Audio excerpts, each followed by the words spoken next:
रुक्मिणी जी ने कहा, अरे ये वही ब्राह्मण है, तीनों लोगों की संपत्ति इसको दे दोगे, अपने कहां रहोगे? वही ब्राह्मण है जिसने तुम्हारे छाती में लात मारा।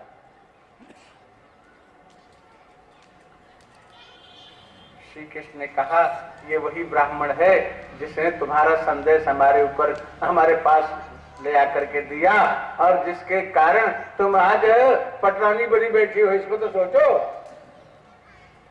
ये वही ब्राह्मण है, दूसरा नहीं।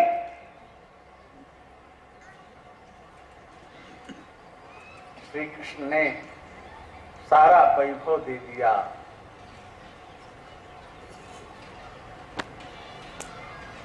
सुदामा जी का गांव पूरा नगर हो गया, सब महल बन गए। पता नहीं वाजपेयी की योजना थी कि मनमोहन सिंह की योजना थी, साहब सड़कें बन गई, धड़ाधड़ सब कुछ हो गया। गिरे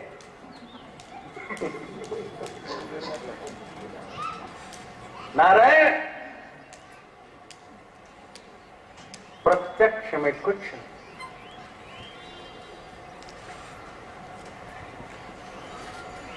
सुदामा जी को 2-3 दिन बीत गए, अब पत्नी की याद आ रही, बच्चों की याद आ रही।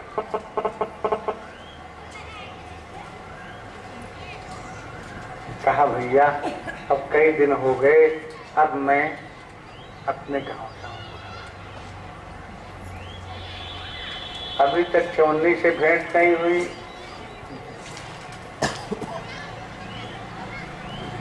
पर सुदामा जी अच्छा मान रहे हैं, बुरा नहीं मान रहे। अब बड़ा अच्छा हुआ, नहीं कुछ दे, फिर भी मन में था कुछ दे देते थे, बच्चों का कल्याण होता। कुछ भी। श्री कृष्ण ने कहा, ठीक है भैया, आना जाना तो लगे रहता है, आते जाते रहना, भुलाना नहीं मुझे।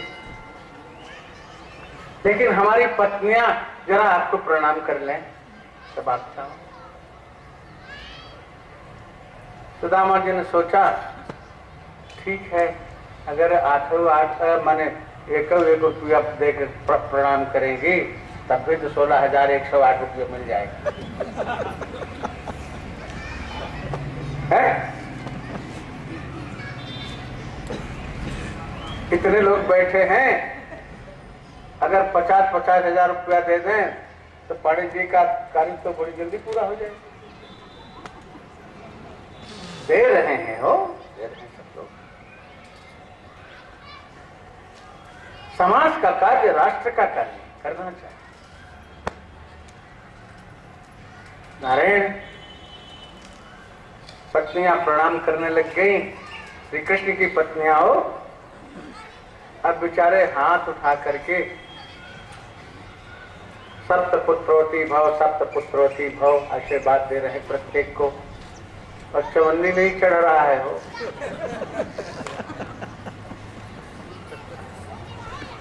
श्री कृष्ण ने कहा, अरे तुम साप दे रहे हो कि आशीर्वाद दे रहे हो?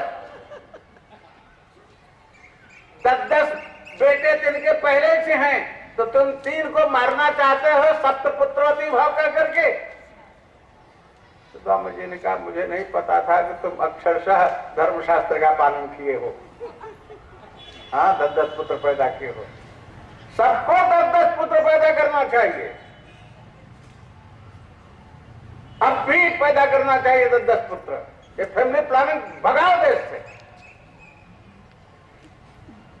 10 पुत्र होंगे, कहां करोगे भैया? कहां रहेंगे, कहां खाएंगे? कहा, एक तो राज कार्य में दो, एक गृह कार्य में दो, एक को हमारे पास भेज दो।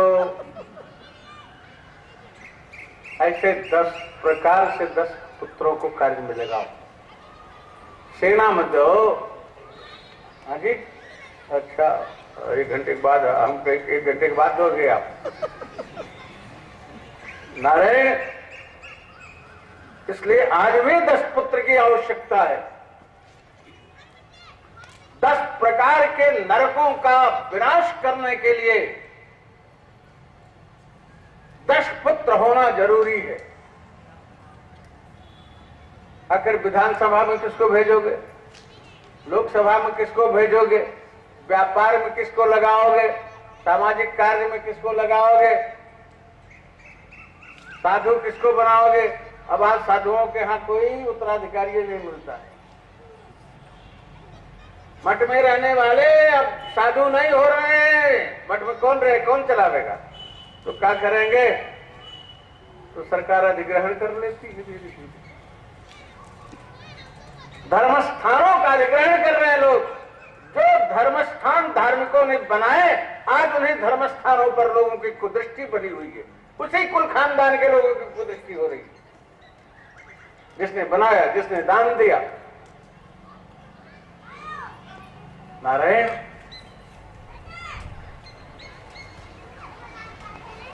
श्री कृष्ण ने कहा 10-10 पुत्र तो वैसे ही हैं, तुम काहे को सप्त पुत्रवती भव कह रहे हो? तो कहने लगे 10 पुत्रवती भव। अब बेचारे धीरे धीरे इनका तो मुंह दर्द करने लग गया। तो पुत्रवती भव, पुत्रवती भव, पुत्रवती भव। फिर और थक गए तो केवल भाव भाव भाव भाव। अब भी थक गए तो हाथ उठा रहे हैं। नारायण तब भी थक गए, तब क्या करें? यह लाइन लगी हुई है। श्री कृष्ण से कहा भैया ऐसा करो, सबको इकट्ठे बुला लो। अब मैं थक गया हूं, या तो ऐसा करो आवे तो आवे, नहीं तुम ही सबके बट का प्रणाम कर लो, तुम्हें आशीर्वाद दे देंगे, सबको आशीर्वाद मिल जाएगा। सबको आशीर्वाद दे करके एक को पैसा नहीं मिला। सुदामा जी खड़े हुए, भैया जाएं। तो भगवान ने कहा सेवक से कि इनके कपड़े धुले धुलाए रखे हो तो ले आओ। जो कपड़े पहन करके सुदामा जी आए थे उन्हीं कपड़ों को दे दिया। कहा ये जो हमारे कपड़े पहने हो इसको उतार दो, अपने पहन करके चले जाओ। कारण कि वन में कोल भी लूट न ले, कंजूसी के मारे नहीं, हमारा मित्र परेशान न हो। वही कपड़ों में जाएगा तो कोई पूछेगा नहीं, नए कपड़े पहन के जाएगा तो लोग मारेंगे, पीटेंगे, छीनेंगे। नारायण वही कपड़े पहन करके फिर चले। रास्ते में चिंतन करते हैं कि द्वारकाधीश प्रभु ने बहुत अच्छा किया। अगर धन देते तो धन में मेरी वृत्ति बन जाती, मैं भजन नहीं कर सकता था। बड़ी कृपा है। हमारी संपत्ति तो श्रीमद् भागवत है, हमारी संपत्ति श्री कृष्ण का नाम है। इन दोनों से ही मेरा निर्वाह होगा, मुझे कुछ नहीं चाहिए। बहुत अच्छा किया, कुछ नहीं दिया। आ गए द्वारिकापुरी से धीरे धीरे सुदामापुरी। नारायण तो सुदामापुरी देखते हैं, इनको भ्रम होता है कि हम कहीं लौट करके द्वारिकापुरी तो नहीं आ गए। फिर कहते थे नहीं भाई, खेत खलिहान तो सब वैसे दिखाई पड़ रहे, नगर यहाँ किसका बस गया। आते हैं जहां उनकी झोपड़ी थी वहां आते हैं, वहां बड़ा भारी महल बना हुआ, श्री कृष्ण से भी बड़ा। द्वारपाल खड़े हैं। कहा भैया किसका महल है, किस राजा का महल है? यहाँ मेरी एक झोपड़ी थी वो कहाँ गई? कहा हम झोपड़ी उपड़ी तो नहीं जानते महाराज, यहाँ के राजा सुदामा जी हैं। सुदामा जी ने पूछा वो सुदामा जी कहाँ हैं? कहा वो तो द्वारिकापुरी गए हैं, द्वारिकाधीश प्रभु से मिलने के लिए, दर्शन करने के लिए। अच्छा, तब तक महल में खबर गई। सुशीला जी इनकी पत्नी जो हैं वो बढ़िया आरती का थाल सजा करके लेके आती हैं, झाड़ी से पानी करके डालती हैं, आरती करती हैं और खूब सजी बजी राजरानी शरीखे। पहले तो सुदामा जी घबराए, ये कौन है भैया? तो द्वारपाल कहते महाराज ये हमारी महारानी साहिबा हैं, महाराज राजा साहब सुदामा जी की पत्नी राजरानी। सुशीला जी ने मुख खोला, कहा पतिदेव आप मुझे नहीं पहचानते? चरणों में गिर करके प्रणाम करती हैं। सुदामा जी ने कहा ये क्या तमाशा है? हमको तो एक पैसा नहीं दिया, तुम्हारे लिए महल का महल बन गया, पूरा नगर तैयार हो गया। कहा प्रभु पधारो महल में। कहा तुम्हारे लिए महल है, तुम महल में रहो, मेरी तो कुटिया ही ठीक है। तुम महल में रह करके अपने बच्चों को देखो, मैं कुटिया में रह करके ठाकुर को देखो। कैसे हो सकता है पत्नी कैसे ऐसा सोच सकती हैं कि कुटिया में रहें? ले आती हैं महल में, उनका स्वागत सत्कार करती हैं और सुदामापुरी की हालत बदल गई। सुदामा जी भजन में कहे प्रभु तुम्हें सब पत्य दे करके मुझे विपत्ति में डाल दिया, जिसको नहीं दूंगा वही कहेगा करिया नाग बन करके बैठा है, किसी को देता नहीं। प्रभु ये तो तुम ही संभालो, हमको तो माला ही ठीक है, माला अपना जप करेंगे, श्रीमद् भागवत का पाठ करेंगे। सुशीला जी खाने को दे देती थी। इस प्रकार से नारायण सुदामा जी का चरित्र 2 अध्यायों में श्रीमद् भागवत में वर्णित है। नारायण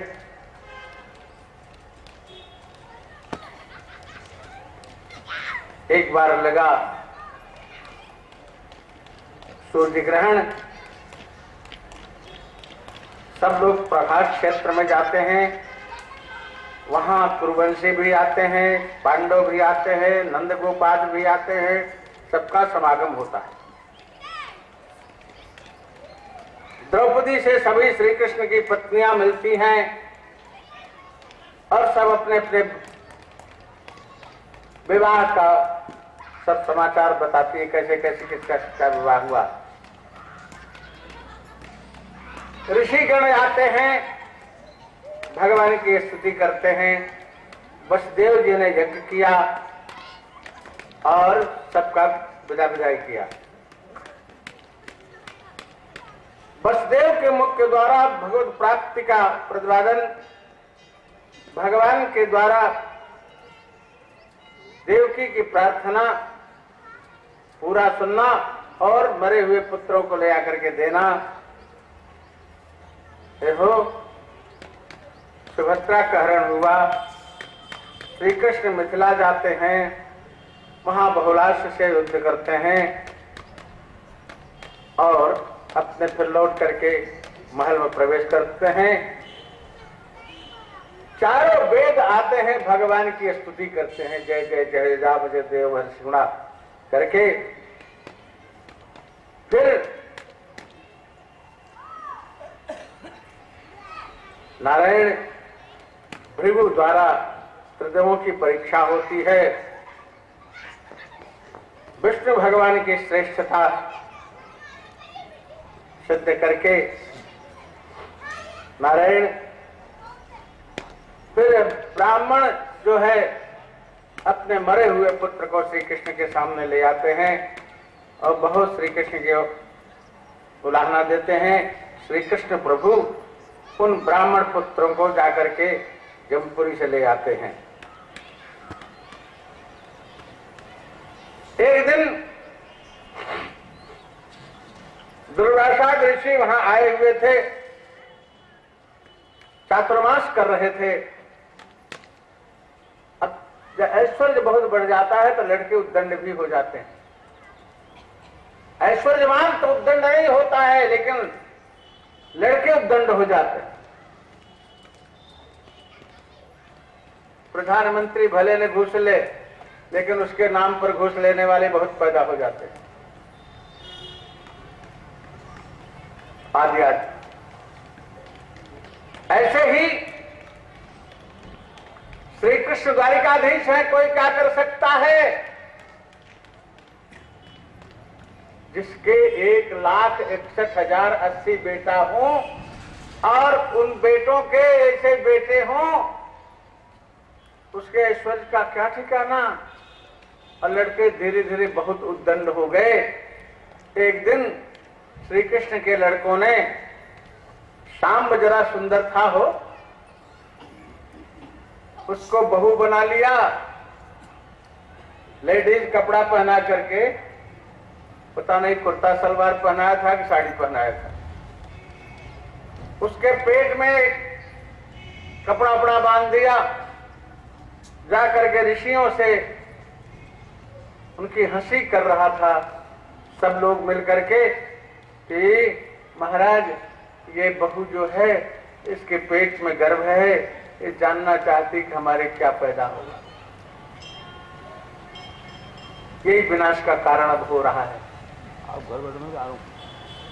नारायण ऋषियों ने ध्यान से देख लिया, समझ लिया और कहा, इसके पेट से एक मूसल पैदा होगा जो जदकुल के विनाश का कारण होगा। लड़के घबराए, आए, उग्रसेन महाराज को सारी बात बताई, श्री कृष्ण को नहीं बताया। उग्रसेन महाराज ने उस मूसल को लिया, उसको घिसते घिसते घिसवा करके सब समुद्र में फेंकवा दिया। वही चूर्ण जो है, लौह चूर्ण, जा करके प्रभास क्षेत्र में एरिका नाम की घास हो जाता है। और जो छोटा सा टुकड़ा बचा था उसको समुद्र फेंक दिया। उसको एक मछली ने निगल लिया और वो जाकर के एक मछुआरे को मिला। वो चरा नाम का व्याध था। वो टुकड़ा उसको मिला तो बड़ा अच्छा लगा, उसने अपने बाण के नोक में लगा लिया। सब लोग प्रभास क्षेत्र में गए। सूर्य ग्रहण फिर से हुआ था। नारायण कुरुक्षेत्र नहीं गए और वहां सब मदरा पी पी करके मस्त हो गए। श्री कृष्ण ने समझ लिया अब तो ये लोग जाने वाले हैं, किनारे हो गए। सब लोग लड़ाई करने लग गए। रात को ही आपस में गाली गलौज, मारपीट, मदरा पी करके। बलराम जी ने बहुत समझाना चाहा, किसी की समझ में नहीं आया। बलराम जी ने भी समझ लिया अब इनका विनाश का समय उपस्थित है। वो जाकर के ध्यान में बैठ करके अपने स्वरूप में स्थित हो जाते हैं और ये सब लड़के कट मर जाते हैं। उसी घास को नोच नोच के सब मारते हैं एक दूसरे को, सब मर जाते हैं। श्री कृष्ण भी जरा नाम के व्याध से बाण कर लगने पर तलवे में, और वो भी स्वधाम गमन की तैयारी करते हैं। भगवान के स्वधाम गमन की बात सुन करके उद्धव जी भगवान के पास आते हैं। नारायण भगवान श्री कृष्ण ने उद्धव को उपदेश किया है। उद्धव जी प्रश्न करते हैं, भगवान उनको ज्ञान का उपदेश करते हैं।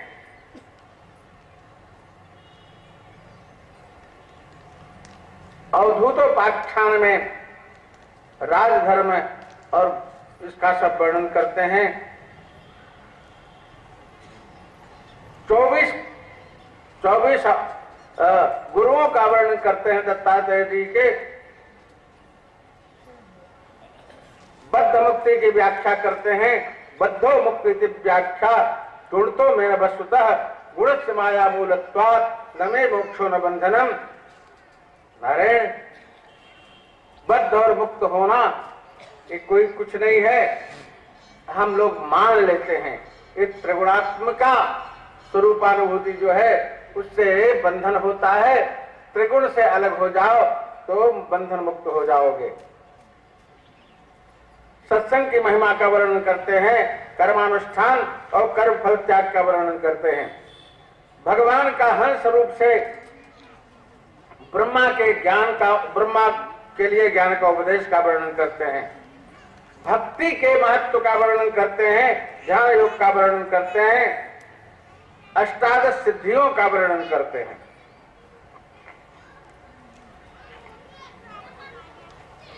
नारायण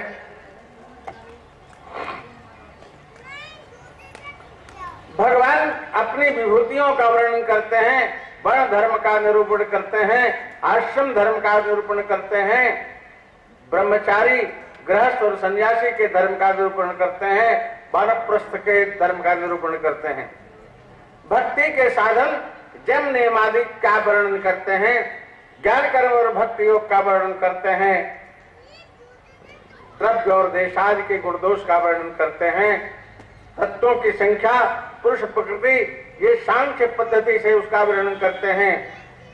तितिक्षु ब्राह्मण के उपाख्यान का वर्णन करते हैं, भिक्षु गीत का वर्णन करते हैं, सांख्य और योग का वर्णन करते हैं, सत्वादि प्रकृति के तीनों गुणों का वर्णन करते हैं, ऐलगीत और सांक्रिया योग का वर्णन करते हैं, परमार्थ का निरूपण करके भागवत धर्म का निरूपण करते हैं और उद्धव को बदरिकाश्रम जाने का उपदेश करते हैं। जत कुल का संहार हो गया, परम प्रभु अपने नारायण धाम को प्रस्थान कर गए। द्वादश स्कंध में सुखदेव जी महाराज कलयुग में होने वाले राजाओं के वंश का वर्णन करते हैं, कल धर्म का निरूपण करते हैं, कल के अवतार का वर्णन करते हैं, घूम गीत कल दोष निराश का उपाय बतलाते हैं, युग धर्म का निरूपण करते हैं, कलयुग में भगवान नाम कीर्तन का महात्म वर्णन करते हैं, भगवान नाम ही चतुर्विध फल प्राप्ति का कारण होता है, फिर चतुर्विध प्रलय का वर्णन करते हैं, परमार्थ का उपदेश करते हैं, राजा परीक्षित को भय निवारण करने के लिए वर्णन करते हैं। अहम ब्रह्म परम धाम, ब्रह्मा हम परमम पदम, परीक्षित मैं ब्रह्म हूं और ब्रह्म मैं ही हूं, अन्य व्यतिरेक दोनों पद्धति से तुम अपने को ब्रह्म से एक कर लो। फिर परीक्षित का देह त्याग का वर्णन करते हैं, सर्पदंश भी होता है, सर्प शस्त्र भी होता है, वेदों के शाखाओं का विभाग होता है, अथर्ववेद और पुराण लक्षण का वर्णन करते हैं, मार्कंडेय की तपस्या सनत उनके द्वारा नारायण की स्तुति, मार्कंडेय कर्तिक भगवान माया का निमित्त लीला का दर्शन, मार्कंडेय के लिए भगवान शंकर का वरदान, सांगोपांग आयुधों का भगवान के वर्णन, रूप का वर्णन, सूर्य व्यूह का वर्णन, श्री मद भागवतोक्त विषयों का संक्षेप में वर्णन करते हैं। जो कुछ भागवत में कथा आई है उसका 12वें अध्याय में वर्णन करते हैं, विविध पुराणों के श्लोक संख्या का वर्णन करते हैं, श्रीमद् भागवत का महत्व बतलाते हैं। इसी में अंतिम में आया है सत्यम परम धीमहि, इसी अध्याय में 12वें अध्याय में ही माने जो हमने संकेत किया था, ग्रंथादो ग्रंथ मध्य ग्रंथांते मंगलमाचरणीयम, तो सत्यम परम धीमहि करके ग्रंथांत में मंगलाचरण व्यास जी ने करके इसकी पूर्ति की। सुखदेव जी महाराज कथा को पूर्ण करके प्रस्थान करते हैं। बाद में परीक्षित जी ध्यान में बैठ जाते हैं आसन से और आत्मस्वरूप में स्थित हो जाते हैं। फिर शरीर रहे चाहे जाए, इसको उनकी चिंता से बाहर कर देते हैं नारायण। तब जो है परीक्षित भी मुक्त हो जाते हैं। यहीं पर कथा का विराम। श्री कृष्ण गोविंद हरे मुरारे, हे नाथ नारायण वासुदेवा। श्री कृष्ण गोविंद हरे मुरारे, हे नाथ नारायण वासुदेवा।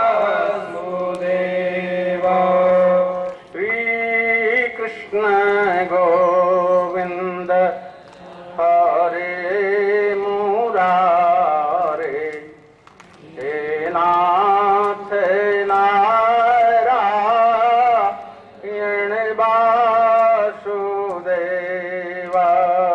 श्री कृष्ण गोविंद हरे मुरारे, हे नाथ नारायण वासुदेवा।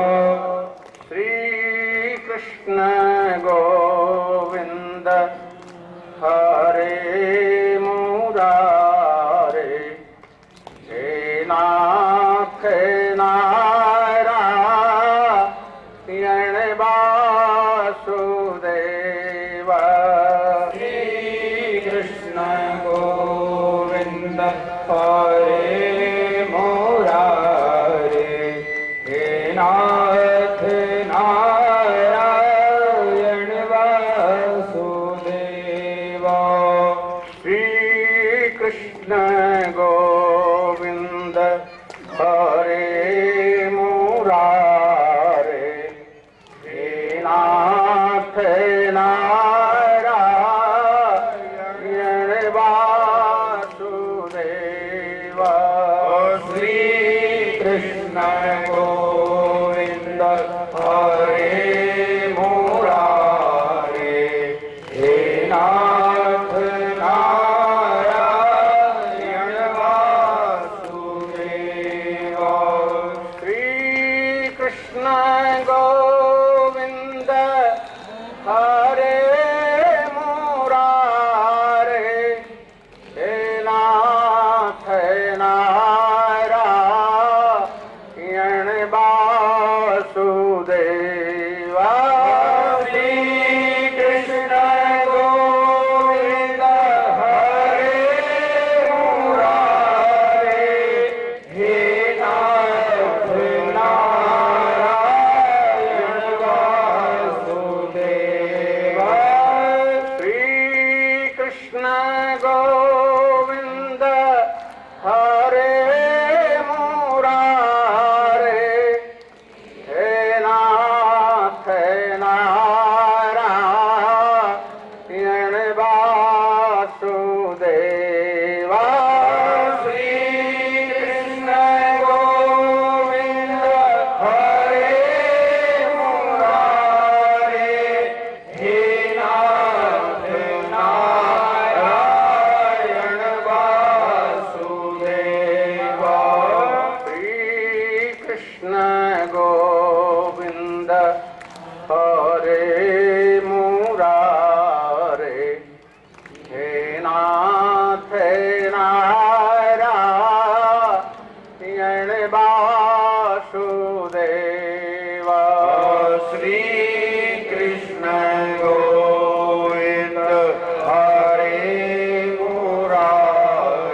गोविंद हरे मुरारे, हे नाथ नारायण वासुदेव।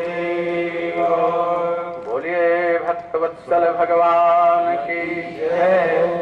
श्रीमद्भागवत महापुराण की जय हो। श्री व्यास जी भगवान की जय हो। सुखदेव जी भगवान की जय हो। सत्य सनातन धर्म की जय हो। इन शब्दों के साथ यथाशक्य शरीर यद्यप ठीक नहीं था, फिर भी जो कुछ बना भगवान ने अपने कृपा से हमारी वाणी को पवित्र करने के लिए जो कुछ कहलाया, उनकी वस्तु उनके ही चरणों में समर्पित है। पूर्ण मैं कर सकूं ये मेरी सामर्थ्य नहीं है। जितना बने उतना कह ले, बाकी भगवान के ऊपर छोड़े, वही पूर्ण है। जीव पूर्ण नहीं हो सकता को अपने अभिमान के द्वारा, जीवत्वाभिमान के द्वारा पूर्ण हो सके। जब वो अपूर्ण हो करके भगवान को पुकारता है तो भगवान उसको अपनाते हैं। इसी प्रकार से मैंने जो कुछ कहा मेरा कुछ नहीं है, वो भगवान का है। वही कहलाते हैं, वही कहते हैं, वही सुनते हैं। जब कुछ संभव हुआ उनकी वस्तु उनको समर्पित है। आप लोग भी उन्हीं के स्वरूप हैं। आप लोगों को भगवान अपने चरणों की भक्ति दें।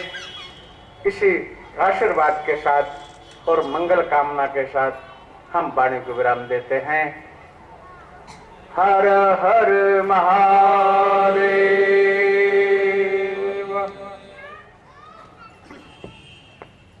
जयकार करेंगे।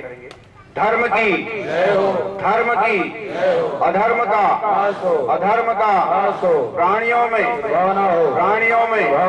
विश्व का भारत माता की, गंगा माता की, गौ माता की, गायत्री माता की, यज्ञनारायण भगवान की, भागवत महापुराण की, व्यासासन पर विराजमान जगत गुरु शंकराचार्य महाराज की। आज मैं मालार्पण और आरती के लिए नाम पुकारूं। एक सूचना पूर्व में किसी प्रसाद में किसी का ये पर्स रह गया है, जिस किसी का हमसे प्राप्त करने का।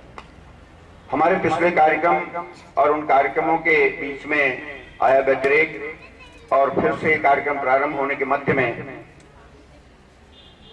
हमारे इस धर्मशास्त्र समिति से अभिन्न रूप से जुड़े नगर की 3 हस्तियां हमारे अभी संसार में नहीं है। मैं उनको आप सबकी ओर से श्रद्धांजलि आज देना चाहता हूं। हमारे इस परमतिशान मंच के प्रांगण के सामने ही बाबू विष्णु स्वरूप खंडेलवाल जी का निवास है। जब कार्य हमने यहाँ प्रारंभ किया था उस समय वो हमारे कार्यक्रम के संरक्षक थे।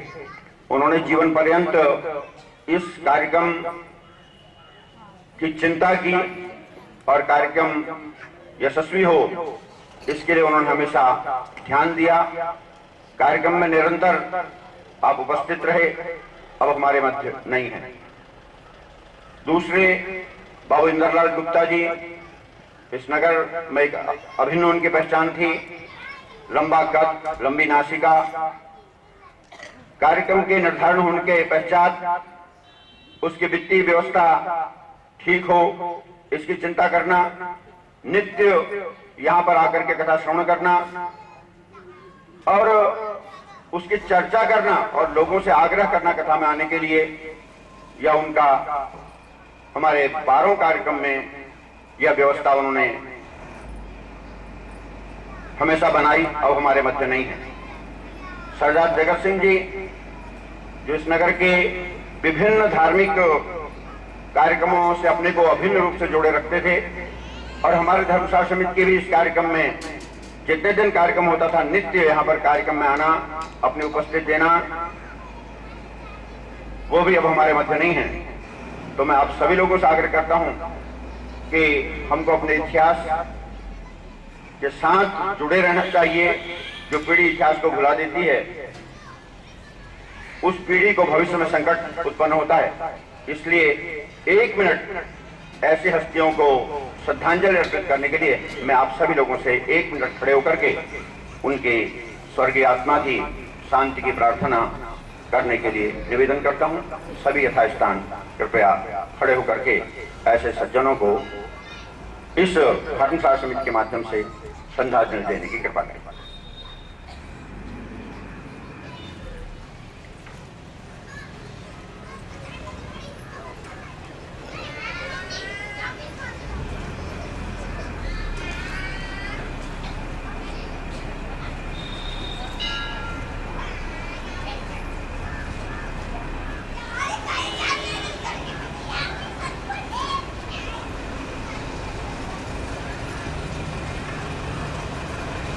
श्री राम। ओम शांति शांति शांति। अपने स्थान बैठ जाएंगे, अपने स्थान बैठ जाएंगे। क्योंकि आज हमारे कार्यक्रम का समापन है,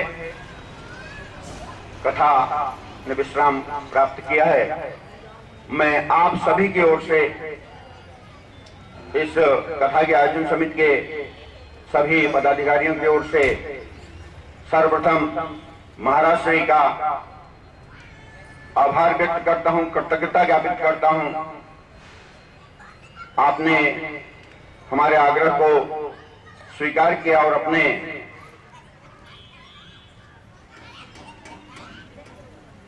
बहुत ही मूल्यवान समय में से हमें इस कथा के लिए समय दिया और 9 दिनों तक भागवत पर अपना प्रवचन इस नगर की जनता को उपलब्ध कराया। मैं महाराज जी को प्रणाम करते हुए उनके प्रति कृतज्ञता ज्ञापित करता हूं। महाराज जी के साथ जो संत यहां पर उपस्थित रहे, उन्होंने कथा श्रवण किया, मैं उनका भी बहुत बहुत आभार और कृतज्ञता ज्ञापित करता हूं। विशेषकर शंकर महाराज नीलियम कॉलोनी में जो सिद्धेश्वर मंदिर नानचंद महाराज आश्रम है, महाराज श्री 9 दिन तक वहां पर विराजे हैं। हम सब की ओर से उन्होंने महाराज जी का आतिथ्य उन्होंने किया है। मेरे पास इतने शब्द नहीं हैं कि मैं शंकर महाराज जी का के प्रति आभार व्यक्त कर सकूं।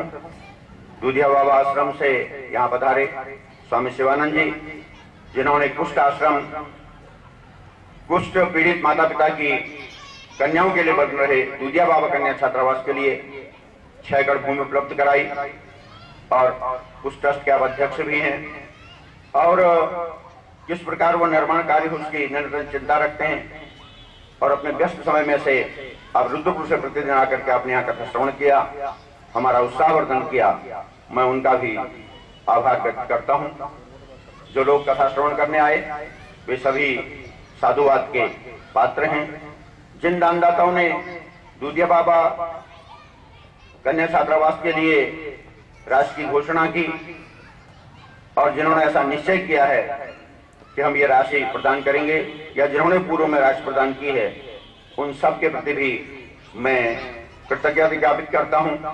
जिन्होंने यज्ञ के लिए, हमारे इस अन्नपूर्णा भंडार के लिए और इस कथा की परिपूर्णता के लिए यत्किंचित भी जो भी सहयोग किया है, मैं उन सब का हृदय से आभारी हूं। धर्मशास्त्र समिति की ओर से उन सब का आभार व्यक्त करता हूं। कृपया आरती और प्रसाद के बाद स्थान छोड़ेंगे। मैं माल्यार्पण के लिए कुछ नाम पुकार रहा हूं, वे लोग माल्यार्पण के लिए आएंगे, आरती पर भी रहेंगे।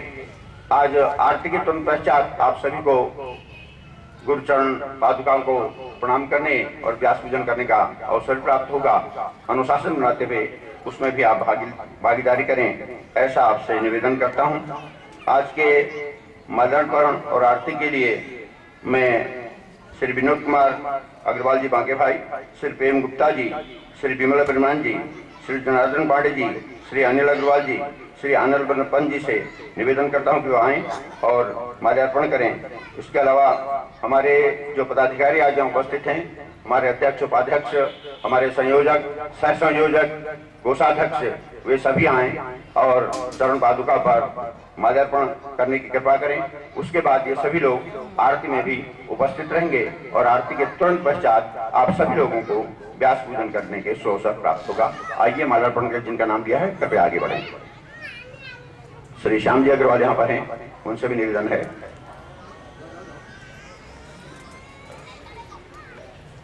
हमारे पदाधिकारीगण जो अध्यक्ष, उपाध्यक्ष, कोषाध्यक्ष, संयोजक आदि यहाँ पर उपस्थित हों, वे भी कृपया मंच पर आएं और माल्यार्पण करें तथा आरती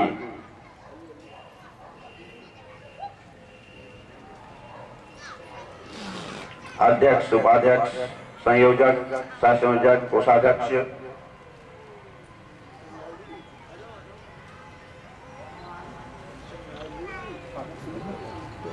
स्वागत समिति के जो भी लोग यहाँ पर उपस्थित हों, स्वागत समिति के जो लोग हम उपस्थित हों, आज के हमारे जो प्रधान यजमान हैं वो उनको आरती में रहना ही है।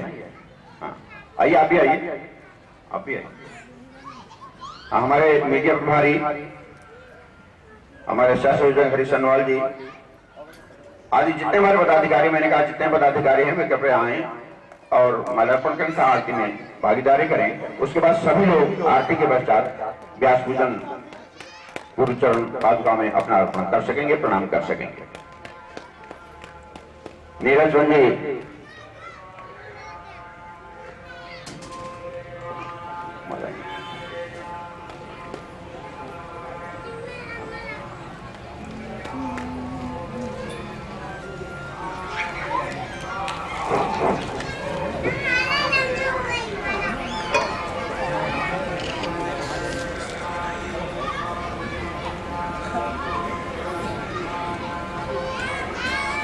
जी ओम